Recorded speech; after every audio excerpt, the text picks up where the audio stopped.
A verdade é que, por causa dessa competição, apesar da gente ter desigualdade, hoje uma pessoa mais pobre não vive como vivia na Idade Média. Medievais.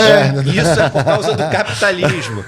Eu acho isso um argumento absolutamente falho. E a evolução ela acontece naturalmente pela curiosidade humana, pela nossa capacidade de partir de onde a outra geração nos deixou.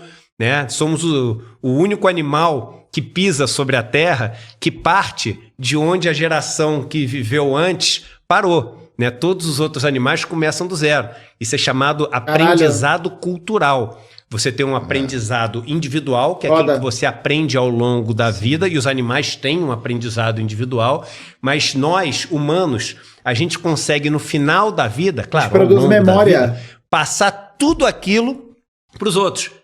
É muito louco, né? Pensar que a gente produz memória. A gente produz memória não no sentido da gente se lembrar das coisas de forma mecânica, né? Tipo uma memória com relação ao, sei lá, ao fogo, aos objetos, às habilidades, né? Mas a gente produz memória enquanto uma linguagem. A gente produz memória coletiva. Muito louco, né? A gente se identifica por coisas que estão para além da nossa condição natural. É a condição da sociabilidade. É a sociabilidade que cria essa dinâmica. A sociabilização cria a linguagem. A sociabilização cria o trabalho. Processo de desenvolvimento. Eu acho que o processo de acesso a essas coisas, né, materiais, enfim, né, que a galera fala que o capitalismo trouxe, não foi o capitalismo. O capitalismo é uma forma de desenvolvimento das forças produtivas. Ele é um modo de produção específico. E o capitalismo, o modo de produção capitalista, conseguiu desenvolver tecnologia, ciência, junto a isso é um processo cultural, né, filosófico de desenvolvimento da ciência, da técnica, da física, da química, blá blá blá, e ele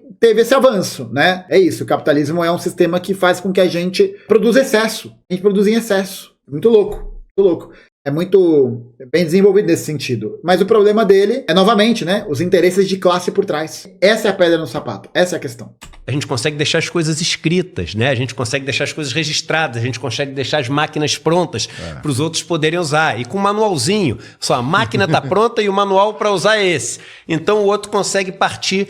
O que diferencia dali. O projeto. Então Então, tipo, é isso, né? A gente tem máquina, inteligência artificial, o caralho é 4, e ainda assim as pessoas passam fome. Por que elas passam fome? Por que a gente tem gente que tem que trabalhar tanto e viver com tão pouco? Pensando que essa produtividade aumenta cada vez mais. É contraditório, não faz sentido. E a contradição está justamente no processo do projeto político em curso, da burguesia, de exploração de classe. De entender que o nosso esgotamento psíquico, material do trabalho, ele não é luta de classes, né? Ele é um processo resultante da precarização da força de trabalho, da exploração. Ter noção da luta de classes é um caminho para se libertar desse processo, para se mobilizar na direção da construção de um outro projeto que promete essa subversão.